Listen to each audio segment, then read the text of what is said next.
Okay, students, good morning. This is Agri Challenge Academy. We are in soil chemistry. So today we are going to discuss about soil organic matter. So we're going to discuss what is soil organic matter. So very first, students, I don't want to discuss all those very odd type of definitions because everyone knows because you're all completed your graduation. So organic matter is nothing but, as we discussed, it is a finely decomposed residues of plant and animals. Okay, students, it is a plant and animals. So generally, what we say in undecayed plant and animals plus humus, it contains what are the composition it may contains. It contains around carbon will be more because we are all carbon compounds.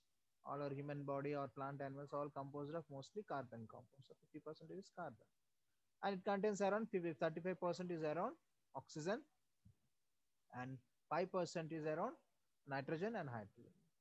So student, this is undecayed. So before decaying. So what is organic matter? So humic substance. Now humus is nothing but your finely divided. So finally, ultimate product of a soil organic decomposed matter. What is that? What do you call? What do you call the ultimate product of the decomposition? Humus. Humus. Humus is the ultimate product of the compound. So after in that humus also, we will see some another important product called humic substance. Humic substance means there are some fractions. So generally the color will be around yellow to brown to black, and it will be acidic and highly molecular in weight. So these compounds, students. So after the complex matter, the so-called complex matter is there now.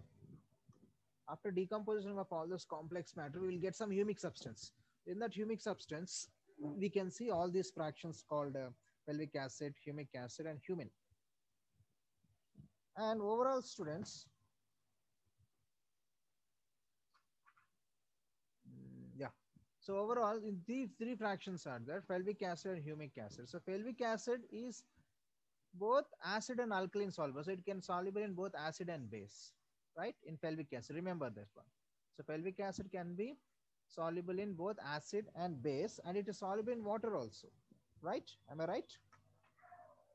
Yeah, it is soluble in water also. So pelvic acid is more soluble fraction, being soluble in water, acid, and alkaline also. So remember, student, this is soluble in H2O, that is in water, both conditions, both acid and that means alkaline and base, it can be soluble. Whereas coming to the humic acid, it can soluble humic acid.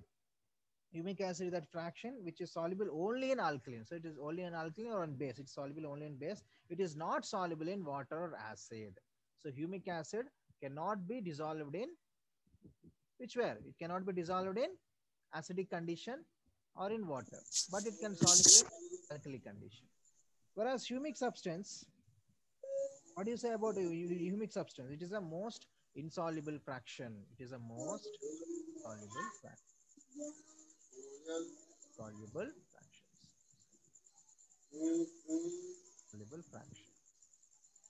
Okay, students, this is the most insoluble fraction.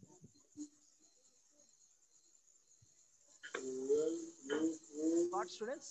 Please remember, you may get at least one question from here. So overall, students, the in soil organic matter, we can see two types: humic substance and non-humic substance. We will discuss what is it. In humic substance, we can see three types. One is pelvic acid, humic acid, and humin. In pelvic acid, we can see this pelvic acid is dissolved in both acid and base, that is alkaline or acidic condition, and also is a now it is also soluble in hence it is soluble only in basic conditions or in alkali condition. That whereas humic substance, no way there is it is a very insoluble in conditions and it is a very black color. And coming to the another one called non-humic substance. Non-humic substance are nothing but called carbohydrates, proteins, fats, and wax, resins, and pigments. So all these are called the non-humic substance. So humic substance are these are the fractions.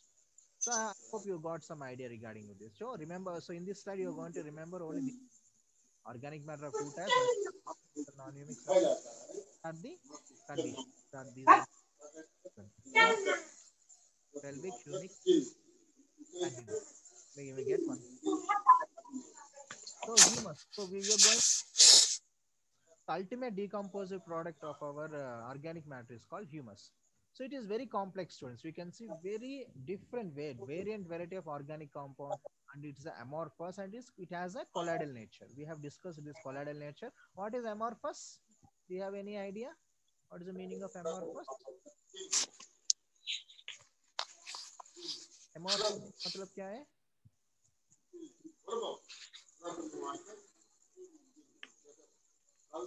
बताओ. Anyone can say? Sir, say please. Yeah, it won't have any crystalline structure. Ma. There are two opposite to the amorphous is crystalline. In crystalline, we can see there is a proper arrangement of these ions and cells will be taken place. But in amorphous, we can't expect anything. That's why here we can't. The crystalline structure will not be anything. We have discussed about this. In crystallography, we have discussed what is amorphous and what is crystalline. Crystalline is nothing but there is a proper cell. We have discussed about the cell. You know, we've discussed many things about cell, point cell, like this. You know, arranging like this many things. So like this. Now I came in here. So like this. So if I go like this, if I came. So these are all like this. There will be a proper arrangement. There will be a proper arrangement. Like this, some cells will. But in amorphous, you can't expect this type of arrangements. Okay, this cuboidal arrangement, what I said for. We have already discussed rhombohedral, cuboidal, triclinic, all these things we have discussed in a crystallographic video classes. So in this humus, we can see fulvic acid, humic acid, and humin all comes under humus, which we have discussed. So humus is a very dynamic condition, very dynamic student, because it is very difficult to calculate. It is very difficult to know because there is a lot of functional group will be there. There's a completely chain, many chains will become there.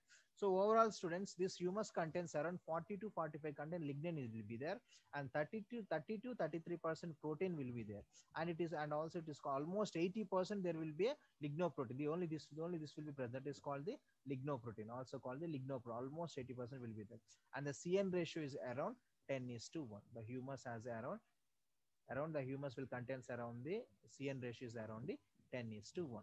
And coming to the nature and characteristics of the humus, students, it has very high surface area, right? It has a high surface area. Particles, it's composed of carbon, hydrogen, oxygen. It is a negatively charged. CEC is very 1:3015, and high water holding capacity, and it is a black in color. It's a very black in color. So by seeing all these properties, we should say what are the physical conditions will be.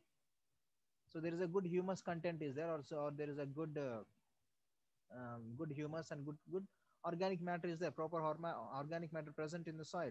So what are the conditions of physical conditions will be prevalent in the soil? Can anyone answer?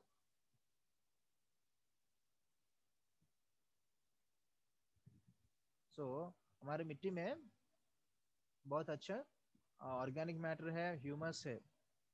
So how will be our physical characteristics? Can anyone answer here already? Sir, soil aeration is good and water and nutrient holding capacity will increase.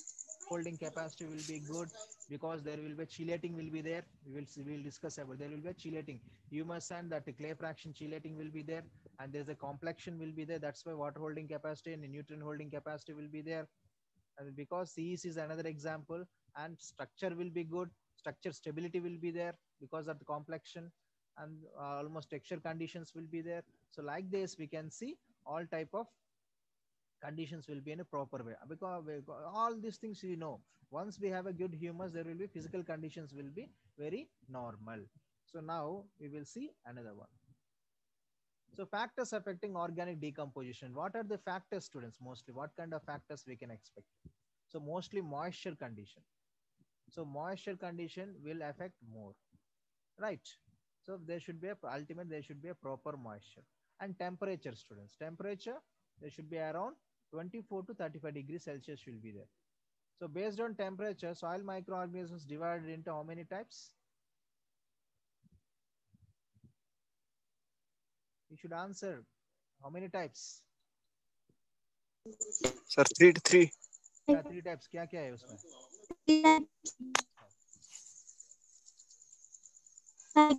Mesophiles, thermophiles.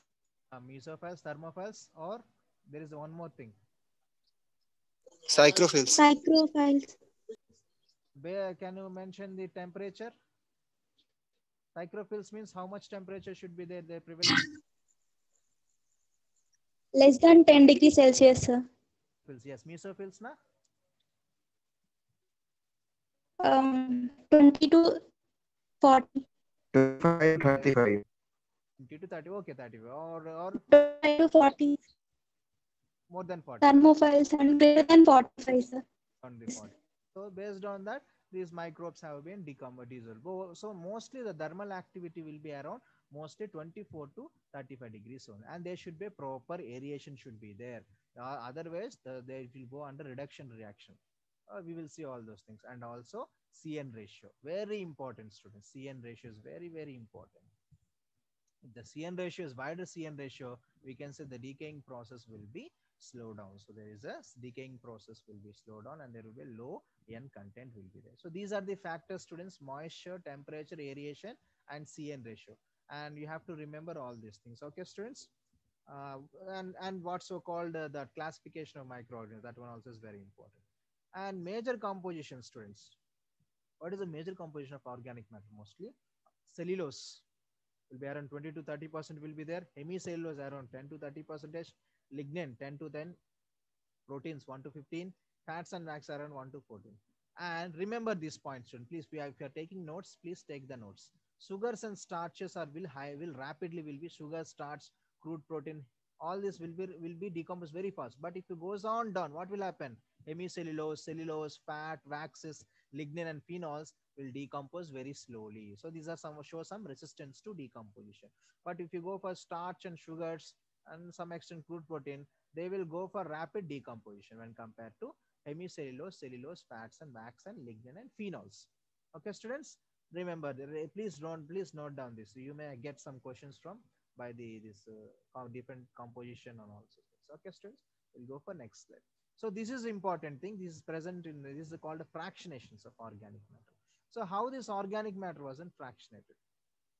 Actually, students, in laboratory, we are calculating organic carbon for our organic matter requirement.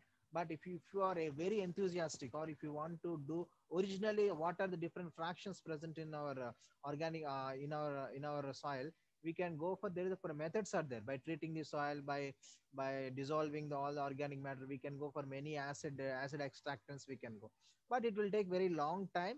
It's very only for research purpose. It's very good.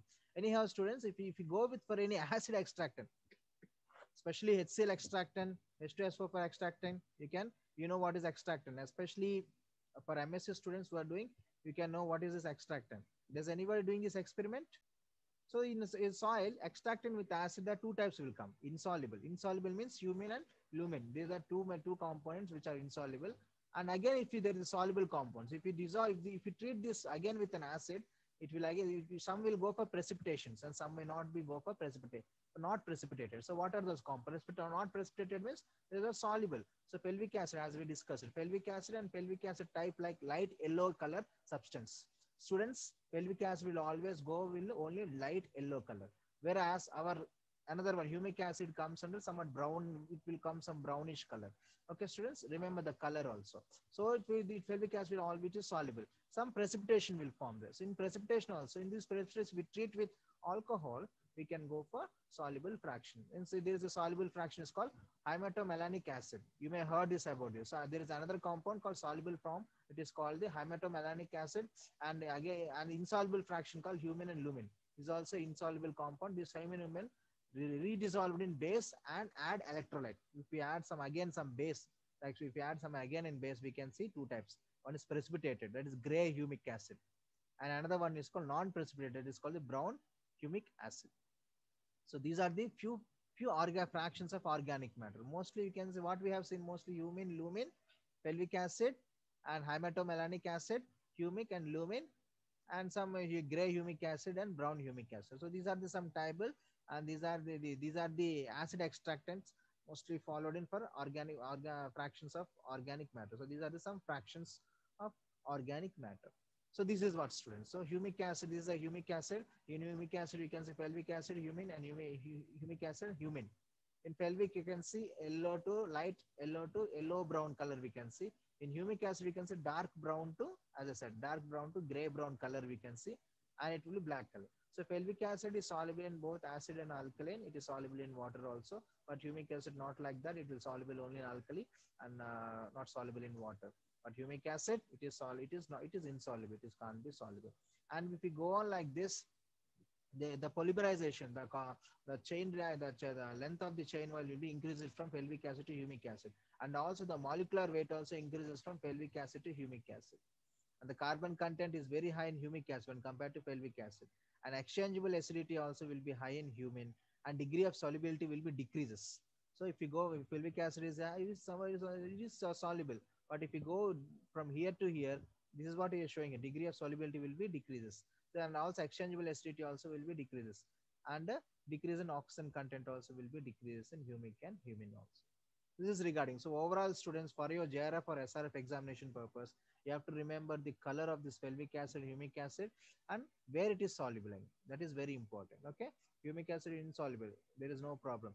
Pelvic acid, you should be soluble in both acid and alkaline, but humic acid is not soluble in acid but soluble in alkali conditions. Okay, students, remember these points. So significance of CN ratio. This is actually CN ratio plays a major role. So students, as I discussed in earlier, this significance of CN ratio is a keen competition, students. If you had a wider CN ratio material to the soil, what will happen? Due to that wider CN ratio, to break that complex material, what these microorganisms will do? They will take the whatever the available nitrogen present in the soil, they will take, and they will use to decompose that wider CN ratio material. So what will happen all of a sudden? Is due to the uptake of this nitrogen from the native nitrogen from the soil, there will be a fixation will be taken place. So naturally, what will happen? There will be a severe competition between the plant and microorganisms. If you had wider CN ratio material, so what will happen? There will be a fixation, and we can face some nutrient deficiency. So that is why we have to maintain the proper C, and hence, so because of this rational relativity constant in soil, we should maintain proper carbon, and hence organic matter in soil largely depend upon the nitrogen levels only. Mostly, this organic matter levels completely depend upon the organic CN ratio. So if there is a wider CN ratio, there you can see some fixation. You can see there is some problem of fixations. You can see. So overall, students, there are two types of soils. There are two types of soils are present. What are those called? Muck and peat soils. So muck soils are nothing but they are highly decomposed. So whatever the organic matter present in this particular soils, these are completely decomposed. Those soils are called the muck soils. Peat soils are nothing but the partially decomposed. Peat soils are partially decomposed. So peat soils are partially decomposed, muck soils are highly decomposed. So you know all these things. So what is the role of organic matter? Now you should say all these things. I should not say all those things.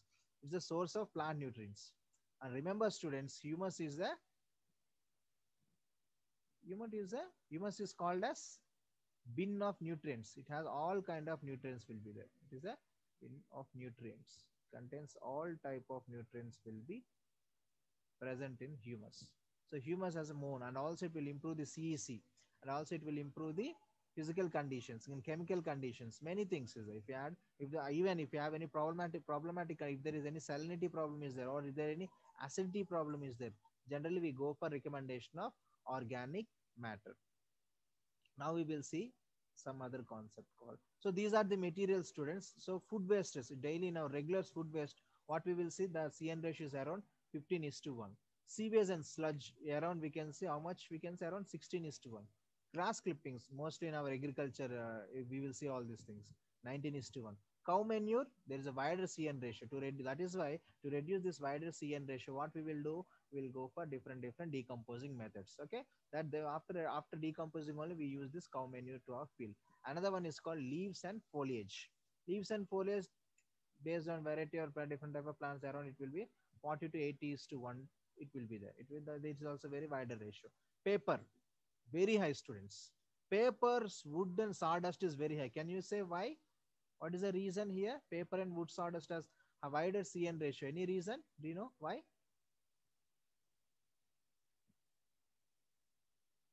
Any reason, students?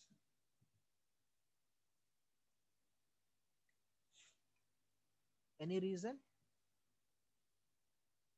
Okay, no problem. Because due to the presence of cellulose. So cellulose is a highly decomposed. It shows lot of resistance to the decompositions. That way, it will show the I show resistance to the decomposition. It has a longer CN ratio. That is why it has a longer CN ratio. So overall, students, in organic matter condition, we can see two type of reactions. One is called mineralization. One is called immobilization. What is mineralization? Can you answer? Anyone can answer what is a mineralization? Conversion of organic substances into inorganic substances. Yes. So whatever the organic fractions are there, or conversion of elemental form of immobilized form into available form by the result of microbial decomposition. That is called the mineralization. Best example, our nitrogen, especially nitrogen, whatever the so-called amino acids, amides, everything will be converted into ammonia, nitrate. So ultimately we get nitrate. We will see we will see comments that we will see discuss about it. In the same way, what is immobilization? What is immobilization?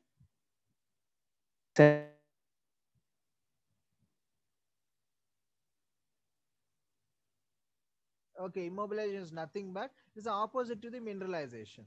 Immobilization is nothing but opposite. It's the reverse of the mineralization. Here, whatever the available form of element will be fixed as immobile form. Will be fixed as a immobile form. There is a immobilization will be taken place. We will discuss about it. Especially nitrogen students, it will most 20 to 40% formed in the bonds of amino acids. So most of our nitrogen will be in the form of amino acids, and 5 to 10% will be as a combined hexosaminase, hexoaminase, and 1 to 3% is a mineralized. Only 1 to 3% only is mineralized. And remember, students, if it is a CN ratio is more, if it is more than 30, it leads to the immobilization. And remember, student, the CN ratio is very important. They will ask one question in your examination, as I shown in the previous slides. And if it is less than 20, or if it is more than 30 is to 1, like this, if it is more than 30 is to 1 or 35 is to 1, if that means there you can see some this reaction immobilization. If it is less than 20, say for example, even we can expect 18 is to 1 or 19 is to 1, up to we can go, or even 10 is to 1 is very ideal. 10 is to 1 is very ideal form of CN ratio for decomposition. So there you can expect this mineralization. And immobilization, that is more than 30 is immobilization, less than 30, that is CN ratios less than 20 is called the mineralization. So now you can see classification of available nutrients. So if you after calculating your available nitrogen, what if it is less than 250, remember this column. For JRF students, remember this column. If it is less than 250 kg per hectare, nitrogen per hectare, it is comes under the low status. If it is 250 to 500 kg per nitrogen per hectare, it is called the medium. If it is more than 500 kg per hectare per nitrogen per hectare, it comes under the high condition. So remember, students, this is very important. Remember these words. Remember this. What are the ranges of CN ratio? How many forms of what are the different types of forms are present? All these things are very important for your examination point of view. And coming to the phosphorus students, in phosphorus also around you should be around 25 to 80% in the form of organic form only. It will be on the organic form. And 40 to 80% form a pythene and other derivatives will be there. Only 0 to 20 to 10% will be in the form of nucleic acid, that is genetic material. So overall, students, what is the C is the carbon, nitrogen, phosphorus ratio. This is very important, students. Remember, it is around 100 is to 10 is to 1. If it is more than 100, if the carbon and phosphorus ratio is around more than 100, we can face this fixation or immobilization will be taken place. And coming to the sulfur, it is carbon. If the carbon is carbon to sulfur ratio, if it is less than 200 means it will be released. There will be release means there is a functioning or releasing of sulfur will be there. Or if it is more than 400, there will be tie up. That means there will be a fixation. We can expect some fixation. These are very important notations. These numbers we will get one question. Please remember. And this one. Okay. Coming to the next slide, mineralization of organic nitrogen. This is what I have to say. So overall, students, mineralization of organic nitrogen, we can expect 3 steps. In 3 steps, we can learn. What are those? Very first one is ammonization, ammonification, and nitrification. Okay, students. Here you can see heterotrophic microorganisms involvement will be there, but here autotrophs will be there. Here there will be no oxygen. Anaerobic reaction conditions will prevail. Here there will be aerobic conditions will be prevail. Here there is a aerobic. Here there is aerobic. Here is anaerobic. You can see anaerobic, and this is thing. So in ammonization is nothing but, students, your so-called organic matter, which consists of all the complex material called proteins, waxes, XYZ, all these things will be hydrolyzed, and it released as a polypeptides. And these polypeptides or proteins again will converted into nitrates, NH2, amide form, and carbon, and some carbon dioxide energy will be released. This will be happen. So whatever the complex material will be hydrolyzed, formed polypeptides, and this are again converted into amide forms. And this amide form will join with the H2O2, and it will H2O2. What will happen? It will form ammonia. So when it was when one addition of one hydrogen will taken place, what will happen? Ammonification. So we'll get ammonium. So there will release of one OH minus ions. Some energy will be released. So what will again? So this is called the ammonification. So formation of ammonium is called ammonification. Formation of amide form is called formation of amide form is called ammonization. This is we can see only heterotrophs. We can here heterotrophic heterotrophic organisms will place major roles, students. And this is very important in agriculture point of view. This is very important. This nitrification is very important. So whatever the so-called nitrate ammonium form will convert it into nitrate. So nitrite will form. This nitrite again will be converted into nitrate. Sorry, it should be here. Nitrate should it should be converted. It will be converted into nitrate, which is used by our regular plants. So what are the different bacteria or different microorganisms involved in conversion of ammonia to nitrate and nitrate to nitrite? Can anyone answer? Ammonia to nitrite అయితే nitrosomonas sir. Okay, here it is nitrosomonas. It is called the nitrosomonas. What about here? Nitrobacter. Called the nitrobacter. So remember, these are even they may ask students. These are the things. This looks very simple. Nitrosomonas, nitrobacter, but during examination time we may confuse. So don't be confused. You should be very confident while you're attending the exam. So in 3 steps we can see this organic form of nitrogen will convert into ammonization, ammonification, and nitrification. And we have discussed all these things. So now we will see what are the another slide. Nitrogen losses. How we will lose the nitrogen, students? We lose the nitrogen mostly as a ammonia. So mostly not in the form of ammonia. So voltization, ammonia voltizations will be very high. While generally we use this ammonia fertilizer, generally we will lose mostly nitrogen. And chemical decomposition of ammonium nitrate and Ransclay reactions will be there. Is one reaction, Ransclay reaction, spontaneous decomposition of nitric acid. We will see in the coming slide. And coming to another one is called microbial denitrification. By microbial denitrification, it is a reverse side. It's a reverse side. That means all the whatever the nitrate is formed, again it will convert into elemental nitrogen and will be escape into the soil. This is what I was intending to say. See here you can see nitric acid. So what will happen is ammonia, nitrate is there. This nitrate, again we are losing some oxygen. It will convert into nitrite. So nitrate is converted into nitrite. Here we are removing. Again one oxygen was removed. The reduction is taking place. Again this was converted into NO, nitrous oxide. It is called the nitric oxide. So nitric oxide. So again reduction. And finally it will end up with the elemental nitrogen, and this will be lost in the form of gas. So most of this type of condition is completely prevalent in submerged soils. In submerged soils, we can see this type of problem. In submerged soils, we can see. So what happened in submerged soils? Due to the submerged conditions, there is a reduction conditions will be prevail. Due to this reduction, there will be a removal of, what is the reduction means? Removal of Oxygen. There is no oxygen. Oxygen. Of oxygen or addition of hydrogen. So due to that, what will happen? Due to the submerged condition, there is no oxygen supply. What will happen?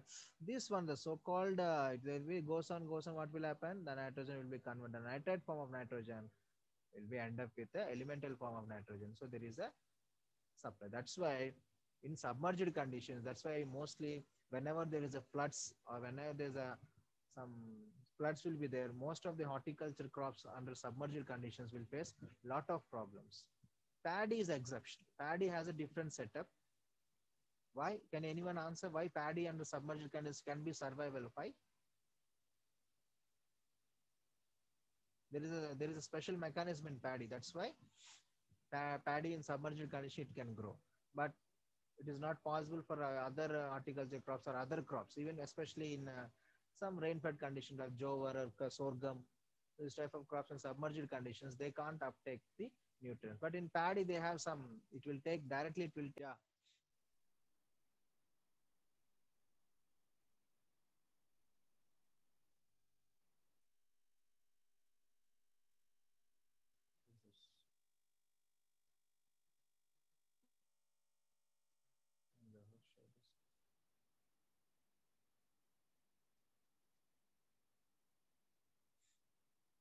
One minute. Yeah, we are here.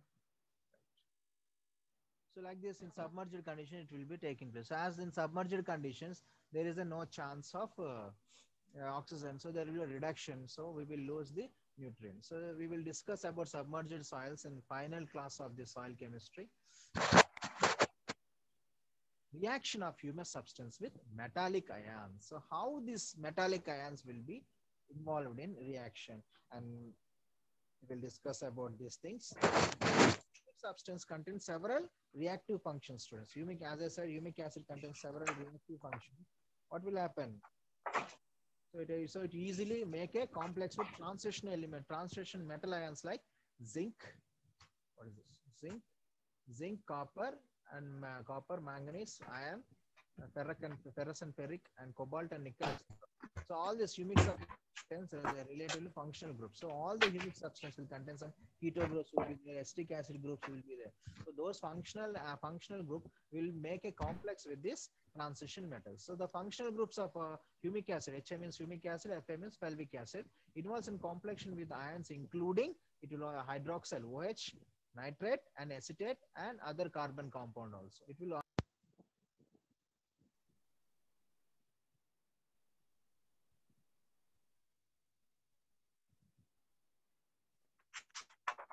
yeah. So in formation, so overall student, this functional group, so this humus will form complex with the other transition metals, metallic ions like zinc and copper, manganese, ferrous and ferric, and cobalt and nickel. And also this fulvic acid and humic acid will form complex with OH and NH2 and other acetate group materials also. And there are two kind of bonding will be there, students. In the reaction of humic substance with metallic ions, you can see two kind of bonding involved. What are those bonding? Coordinate bonding. So coordinate bonding, we all know what is a coordinate. What is a coordinate bond?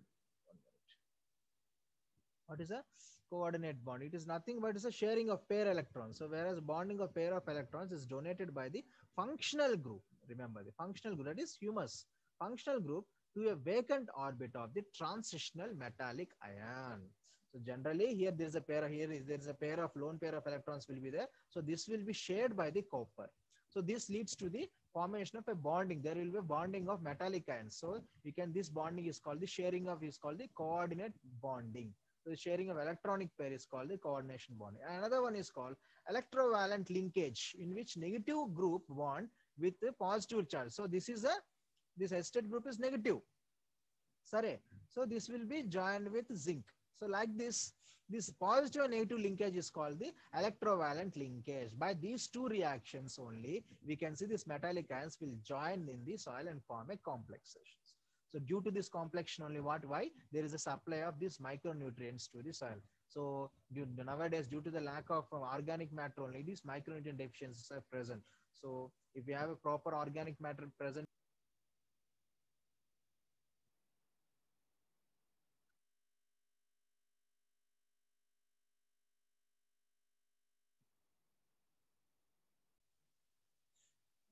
Right, students? So these are the two types of bonding which you usually seen in our metallic bonding will be there.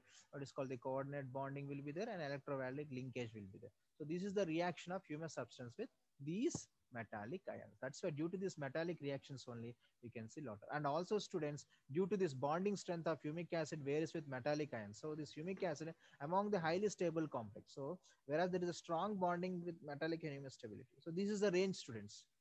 Humic acid, please remember this order of reaction, complexion. So the humic acid will form complex with copper, followed by nickel, cobalt, and zinc, iron, and manganese. Okay, students, remember these concepts. Okay, so this is the range. These are follow copper, nickel, cobalt, zinc, and manganese.